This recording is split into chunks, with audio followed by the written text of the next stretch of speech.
Welcome to the Adhvaitha Decoding Reality podcast. In today's episode, we will look at the Upanishad. We will look at some of the cryptic verses in Upanishad in order to understand the nature of reality and the nature of consciousness. Upanishad is one of the most profound Upanishads which directly give us the teachings on the nature of reality and the nature of God or Brahman. So, we will be looking at a few selected verses from Upanishad in order to understand what it is talking about and in order to understand the nature of this reality. So, the word Kena in Sanskrit is something very interesting. Depending on the context, it translates to what or why or who or from what cause. So these are the fundamental philosophical questions that most of us have. What is this existence? What is this universe about? And so on.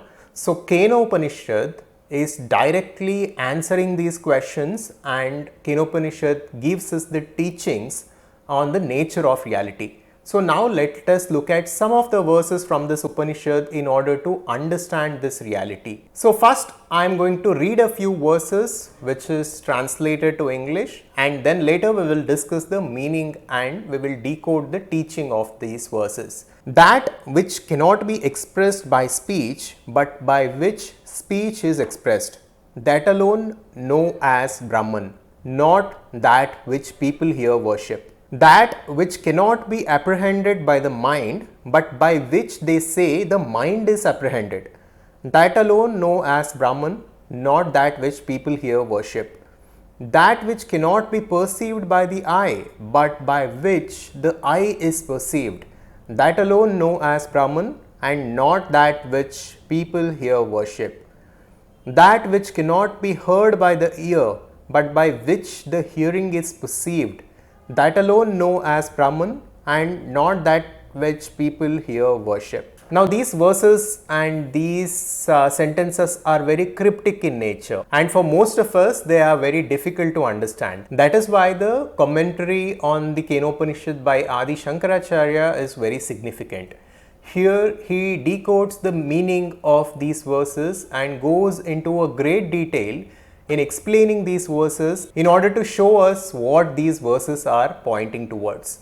Now let us understand these verses one by one and let us understand what this is pointing towards.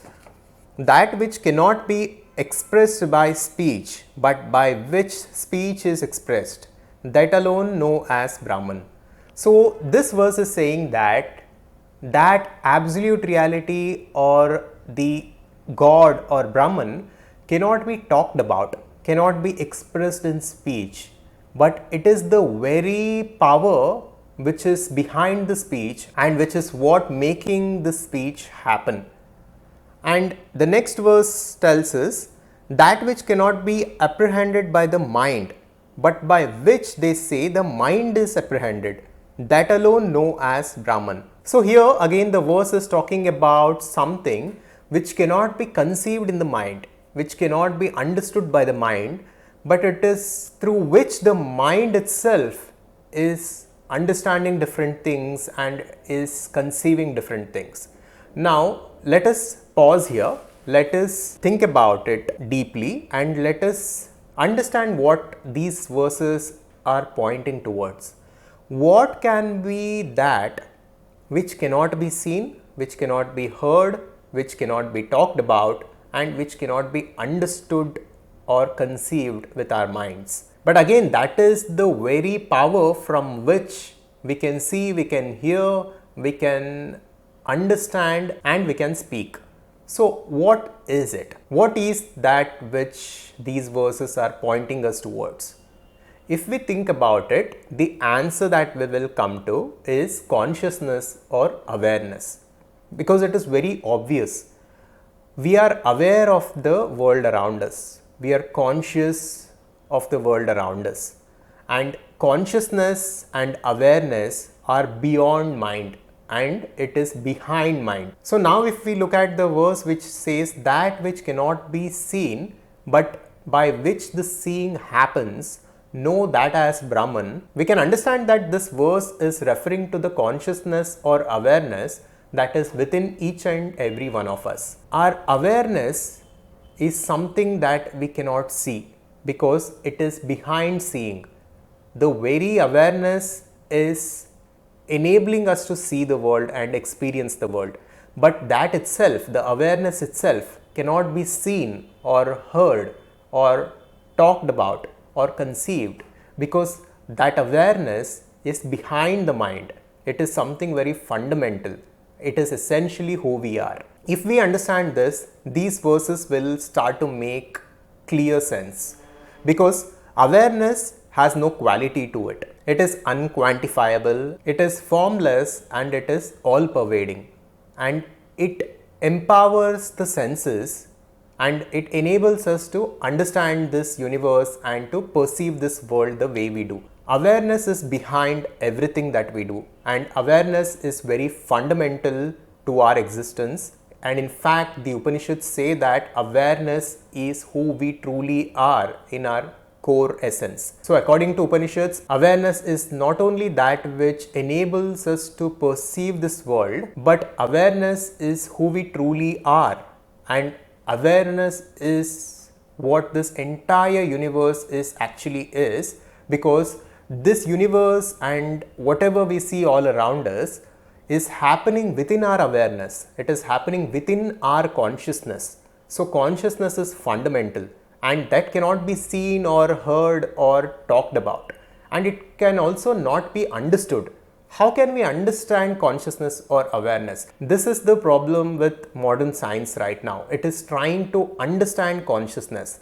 That is why they are stuck and they are calling it the hard problem of consciousness. Consciousness is the very substance which is behind understanding. Consciousness is what we are using to understand different concepts, ideologies, philosophies, and objects.